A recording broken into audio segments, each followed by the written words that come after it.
है कि क्या आप उज़्बेकिस्तान का वीज़ा दे सकते हैं। प्लीज़ आप उज़्बेकिस्तान में कंपनी रजिस्ट्रेशन के लिए कोई प्रॉपर प्लेटफॉर्म बताएं। उज़्बेकिस्तान का फ्रेश पासपोर्ट पे कहाँ से विजिट वीज़ा लगना, जो गारंटी के साथ वीज़ा लगवा दे, वो एजेंसी बताओ। ठीक है जी, मैं वहाँ जाके फ़ास्ट फूड का बिज़नेस करना चाहता हूँ।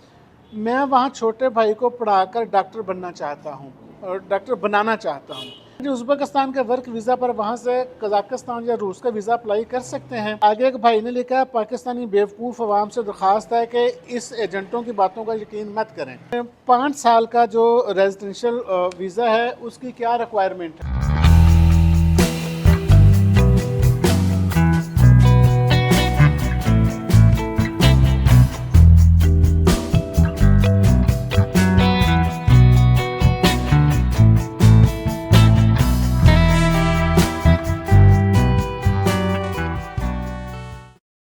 अस्सलाम वालेकुम। ज़बीउल अबलगन आपके कुछ नए सवालात के जवाबात के साथ आपके सामने हाज़िर हूँ। तो एक भाई ने हमसे ये पूछा है कि क्या आप उज़्बेकिस्तान का वीज़ा दे सकते हैं। तो इसका जवाब मैं पहले भी कई वीडियोस में दे चुका हूँ कि मैं वीज़ा नहीं दे सकता, इसलिए मेरे भाई के, चूँकि मेरा वीज़ों का काम नहीं है और मेरी कोई ट्रैवल एजेंसी भी नहीं है, मैं कोई एजेंट भी नहीं हूँ, तो लिहाजा मेरा चूँकि ये कारोबार नहीं है वीज़ों का, इसलिए मैं शायद आपको वीज़ा नहीं दे सकता।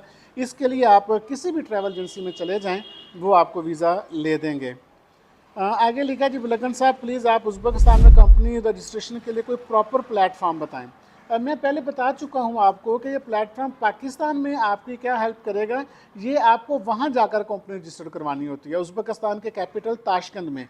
यहाँ से जो आपको चाहिए, यहाँ पे आपको चाहिए विज़िट वीज़ा। विज़िट वीज़ा किसी भी ट्रैवल एजेंसी से लेके आप ताशकंद चले जाएँ, और जब ताशकंद में आप आएंगे तो फिर मेरे ख्याल में तब भी, मैं सच बताऊं, आपको किसी कंसल्टेंट की ज़रूरत नहीं है। मैं आपको दफ्तर बता दूंगा, आप उस दफ्तर चले जाइएगा और वहाँ जाकर अपनी कंपनी रजिस्टर करवा लीजिएगा। सेम डे, यानी कि एक दिन में आपकी कंपनी रजिस्टर्ड हो जाएगी। जब आप उज़्बेकिस्तान तशरीफ़ लाएँ तो मुझसे रब्ता कर लीजिएगा, मैं इंशाल्लाह कोशिश करूँगा कि आपको गाइड कर दूँ। आगे है जी कि उज़्बेकिस्तान का फ्रेश पासपोर्ट पे कहाँ से विज़िट वीज़ा लगना, जो गारंटी के साथ वीज़ा लगवा दे, वो एजेंसी बताओ। भाई ये गारंटी के साथ ही वीज़ा लगता है। मैं I am telling to you again and again, ये गारंटी के साथ ही वीज़ा लगता है। उज़्बेकिस्तान का वीज़ा आसान है। तो आप किसी भी ट्रैवल एजेंसी पर जाएँ और आप जाकर उनको बताएं जी मैंने उज़्बेकिस्तान जाना है, तो वो आपको टूर पैकेज भी ऑफ़र कर देंगे कि आप समरकंद में कितने दिन रुकना है, ताशकंद में कितने दिन रुकना है। तो ये आपको वहाँ से कोई भी ट्रैवल एजेंसी आपकी मदद कर सकती है। लिखा जी, मैं वहाँ जाके फ़ास्ट फूड का बिज़नेस करना चाहता हूँ। देखिए, फ़ास्ट फूड जो पाकिस्तान का है वो मुख्तलिफ है, जो वहाँ का फ़ास्ट फूड है मुख्तलिफ है। टेस्ट का बहुत ज़्यादा फ़र्क है। यानी पाकिस्तान के लोग, हम ज़्यादा स्पाइसी चीज़ें खाते हैं, पिज़्ज़ा हो, बर्गर हो, ये शवारमा, हम स्पाइसी खाते हैं। और वो लोग जो है वो मिर्चें बहुत कम इस्तेमाल करते हैं। और वहाँ पर हमारी तरह का जो है वो शवारमा नहीं होता, हमारी तरह का बर्गर नहीं होता। तो वो वहाँ का फ़ास्ट फूड अलग है, यहाँ का फ़ास्ट फूड अलग है। अगर आप बीइंग ए पाकिस्तानी वहाँ जाकर फ़ास्ट फूड का काम करना चाहते हैं, या बीइंग ए इंडियन आप वहाँ पर जाकर फ़ास्ट फूड का काम करना चाहते हैं, तो फिर आपको उस एरिया को तलाश करना होगा जहाँ पर पाकिस्तानी इंडियन कम्युनिटी ज़्यादा हो, ताकि आपके जो क्लाइंट जो हो वो इंडियन पाकिस्तानी हो, तो फिर आपका ये बिज़नेस चल सकता है। लेकिन अगर आप लोकल लोगों के लिए बनाएंगे तो वो थोड़ा टाइम लगेगा, लोगों को आपके टेस्ट के साथ जो है वहाँ महंग होते हुए। तो आगे है जी, मैं वहाँ छोटे भाई को पढ़ाकर डॉक्टर बनना चाहता हूँ और डॉक्टर बनाना चाहता हूँ। हाँ जी बिल्कुल, वहाँ पर मैं ख़ुद एक मेडिकल यूनिवर्सिटी में होता हूँ, समरकंद स्टेट मेडिकल यूनिवर्सिटी में। हमारे पास 350-400 पाकिस्तानी स्टूडेंट्स हैं जो डॉक्टर बन रहे हैं। तो अगर आप वहाँ पर आके अपने भाई को तालीम दिलवाना चाहते हैं तो उसके लिए मैं बराह रास्त आपकी मदद कर सकता हूँ। यानी कि आप अपने भाई को मेरे पास भेज दीजिए, इंशाल्लाह हम उसे पढ़ा देंगे, डॉक्टर बना देंगे। आई उज़्बेकिस्तान के वर्क वीज़ा पर वहाँ से कजाकिस्तान या रूस का वीज़ा अप्लाई कर सकते हैं।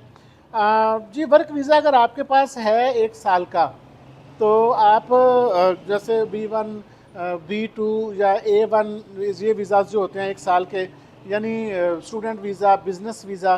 तो अगर आपके पास 1 साल का वीज़ा है तो आप बिल्कुल कजाकिस्तान का वीज़ा अप्लाई कर सकते हैं, रशिया का भी अप्लाई कर सकते हैं।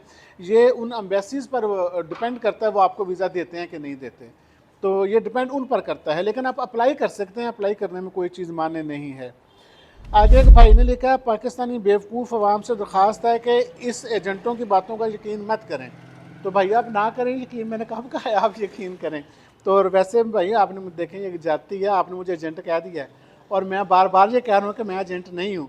तो मैं भी तो यही कह रहा हूँ एजेंटों की बातों का यकीन मत किया करें। तो आपने मुझे एजेंट कह दिया है, यार सही नहीं किया आपने। आगे है जी कि बाइक राइडर की औसतन तनख्वाह कितनी होगी, मैंने बता दिया पहले, $350-400 तक आप कमा सकते हैं। उज़्बेकिस्तान का पासपोर्ट कैसे हासिल कर सकते हैं, कोई और तरीका बताओ। मैंने कोई और तरीका भी बता दिया है एक पहली वीडियो में, आप देख सकते हैं कि उज़्बेकिस्तान का पासपोर्ट कैसे लिया जा सकता है। आगे लिखा है जी कि 5 साल का जो रेजिडेंशियल वीज़ा है उसकी क्या रिक्वायरमेंट है वहाँ पर। तो देखिए 5 साल का वीज़ा आपको पाकिस्तान या इंडिया से नहीं मिल सकता, किसी भी फॉरनर को 5 साल का एक साथ वीज़ा नहीं मिलता। वीज़ा आपको 1 साल का मिलना है, भले आप वहाँ पे $10 लाख इन्वेस्ट कर चुके हों अब तक, चूँकि अब तो खैर पॉलिसी आ गई है कि अगर आप $3 लाख इन्वेस्ट करते हैं तो आपको 5 साल का वीज़ा मिल जाता है, ये नई बिजनेस पॉलिसी है। लेकिन अगर आपने लाख लाख करके जो है वो 10 लाख भी किया हुआ है तो अभी तक जो है ना वो आप एलिजिबल नहीं है, उस पॉलिसी में आप नहीं आते, उस स्कीम में नहीं आते कि जो $3 लाख दे करके वीज़ा हासिल करने वाली थी। तो अभी के लिए जो है वो गवर्नमेंट ने ये अनाउंस किया है कि अगर आप $3 लाख उज़्बेकिस्तान में इन्वेस्ट करते हैं, लीगल तरीके से पैसा वहाँ लेकर जाते हैं, तो आपको 5 साल का रेजिडेंशियल परमिट यानी कार्ड आपको मिल जाता है। इससे पहले ये ऐसा नहीं था। इससे पहले भले आपने लाखों डॉलर इन्वेस्ट किया, करोड़ों इन्वेस्ट किया, आपको एक एक साल का वीज़ा लेना पड़ता था। तो अभी जब आपका सवाल है कि 5 साल के रेजिडेंट वीज़ा के लिए क्या रिक्वायरमेंट है, तो वो है कि $3 लाख वहाँ पर इन्वेस्ट करें और बसूरत दीगर इसकी और कोई रिक्वायरमेंट नहीं है और आपको फिर एक एक साल का ही वीज़ा लेना पड़ेगा। जैसे कि पहले मैंने एक वीडियो में बताया था कि अगर आप वहाँ पर शादी कर लेते हैं, लीगल शादी करते हैं और कानूनी तौर पर उसको रजिस्टर्ड करवाते हैं तो भी आपको 5 साल का वीज़ा मिल जाता है। मेरे ख्याल में यही सवालात थे जी जो आपने मुझसे पूछे थे। तो मज़ीद अगर आपके कोई क्वेश्चन आए तो मैं उसके लिए हाज़िर हूँ। मैं कोशिश करूँगा कि आपके सवालात के जवाबात आपको देता रहूँ। आपका बहुत शुक्रिया।